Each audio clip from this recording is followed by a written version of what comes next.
The only downside that I can see to this ship, the only downside, I'm just going to open right up with the biggest downside of this ship before we even really roll the credits at the beginning of the show. The only downside to this ship is that unless something majorly changes in the production pipeline, we're not seeing this ship this decade.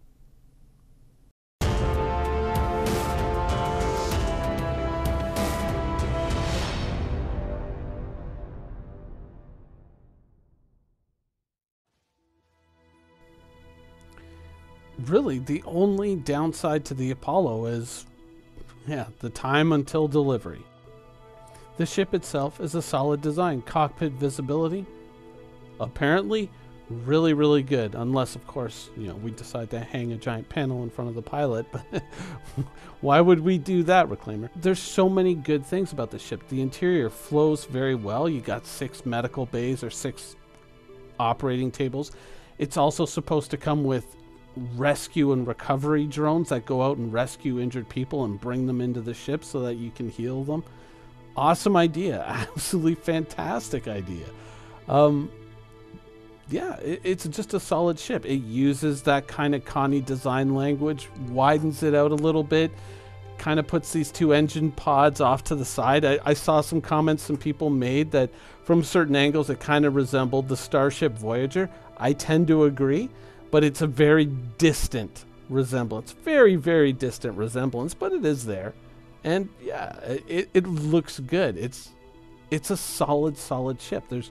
There's nothing bad that I can say about the ship. The price, $225 if you're going in with fresh money, not the worst. The value, well, I guess that depends on the return of medical gameplay. We talked about that a little bit yesterday, but I guess it depends on what kind of returns you can see from that. Something that will obviously require tuning, because a vessel like this that can't support itself doesn't make a lot of sense. So it's probably going to be pretty darn good. Now, its defenses, 1 remote turret with 2 size 2 guns. You could say that it's a little on the flimsy side, but truth is, not a combat vessel. Though, potentially, if you were a nefarious individual, you could use this ship as a bit of a Trojan horse if you wanted to. Not that anyone would do something like that. But getting back to the potential earnings of this ship, well, think about it. You take this ship even in the context of the missions that we have right now in the PU. Like, let's say you go to the crashed Starfarer, the crashed Connie, that sort of situation. You go there and you have a mission, please try to recover the crew.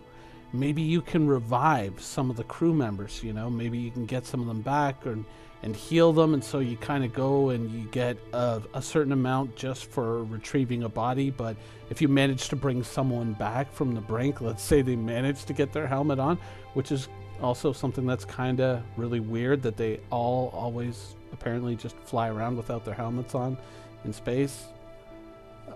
Never mind. But maybe you manage to revive a couple of those crew members and you get a bonus for that, or you just kind of identify cause of death, make sure there wasn't anything nefarious going on with that.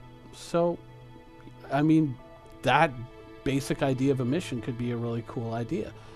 And it's a decent ship. Not every ship has to be a combat vessel, certainly. We've seen a lot of varying ships, and I like this idea. And overall, when I look at this ship and I look at some of the more recent concept ships that we've gotten, some really solid ships, it makes me kind of hopeful for the ships in the future, that the artists that are going ahead and creating these ships are now thinking a little bit more about the pragmatic use of the ship, and not so much, oh, here's another chance to create a digital sculpture. It's like, with this digital sculpture, I decided to fill the interior with all kinds of convoluted passages connected by elevators and step ladders and staircases that meander this way and that, and you can easily get lost in. It's the perfect digital metaphor for my relationship with my father. I call this sculpture Starfarer. We've gotten away from ships like that, and we're getting more to practical, usable ships that you can see actually flying in space and actually using. We've gotten away from kind of the more overly stylized ships, and we're trying to get to, or at least we look to be getting towards, more practical ships that can incorporate style along with them. And so it's a pretty damn good ship. We're certainly seeing a lot more solid ship designs, especially this year and certainly last year as well. I mean, the Hammerhead is a really solid ship. I really like the Hammerhead, in case you didn't know. I really like that ship. The only real problem I have with it is the cockpit, because obviously it's kind of hidden underneath that possible, ramming bumper on the front of the ship. Not a tremendous fan of that, though with the right systems implemented into the game, its impact could be minimalized. All we would need is the feedback that there's going to be like some kind of augmented reality thing going on that allows us to almost see through that. And, something to think about. But overall, yeah, we've been getting a lot of really solid ships. And that, I feel, in a way, is kind of a bummer that it took us so long to get here. It took so many, frankly, unnecessary arguments and these protracted battles on the forums and on Spectrum, where it's just like, well, it's for balancing reasons. Like, no. I mean, you want to balance the ship, you can balance the shields, you can balance the guns, you can balance the power core, the cooling, that sort of thing. I mean, putting in something permanent like that, not really. That was a style choice, and you're just trying to call it a balancing choice. It really isn't. It's unfortunate that it's taken us this long to get here. Now, certainly some people will look at it and say, oh my god, another ship with an open cockpit. I hate that about the Connie. I don't like the way the Connie's cockpit is. I know, weird, right? But there are some people out there who seriously don't like it, who don't like the look of it. But I think once people get into the game and start playing with these ships and start flying them, they're going to notice that day in, day out, as you operate a ship, as you live in that ship, certain things that were kind of like, ooh, that'll be cool, ooh, that'll be interesting, they just become rather annoying. It's like the idea between elevators and ramps on your ship. You go up to the rear of your ship, you push the button, the ramp comes down, you walk in. If your ship's got an elevator, well, guess what? It's just as fun as waiting for an elevator in real life. Oh, it's got a, it might have a very amazing animation going along with it, with all these intricate parts moving everywhere, but after the first few times, it's like, yeah, no, this is just as boring as riding an elevator IRL. But overall, to get back on track, what do I think of the Apollo?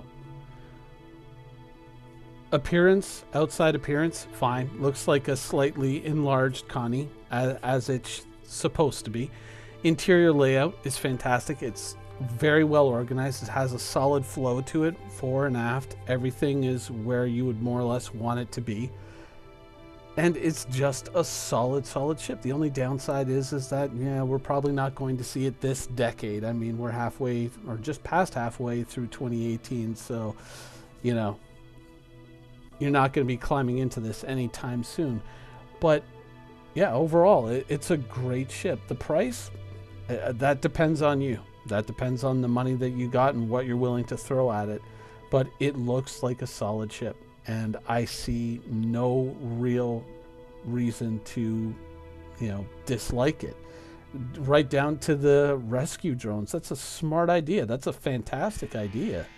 And it's cool to see CIG thinking along those lines. Now, of course, that's a gameplay mechanic, much like medical gameplay. It's something that we have yet to see, but it's something that potentially holds a lot of promise. And for the people who are interested in that sort of thing, it does seem like a pretty damn solid ship.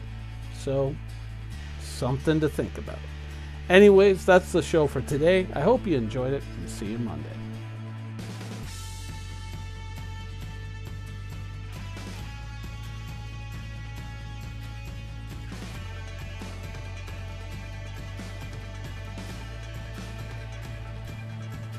Thank you for watching. So if you want to keep up with the latest and greatest in Star Citizen and Squadron 42's development, Please follow us on our social media channels. See you soon.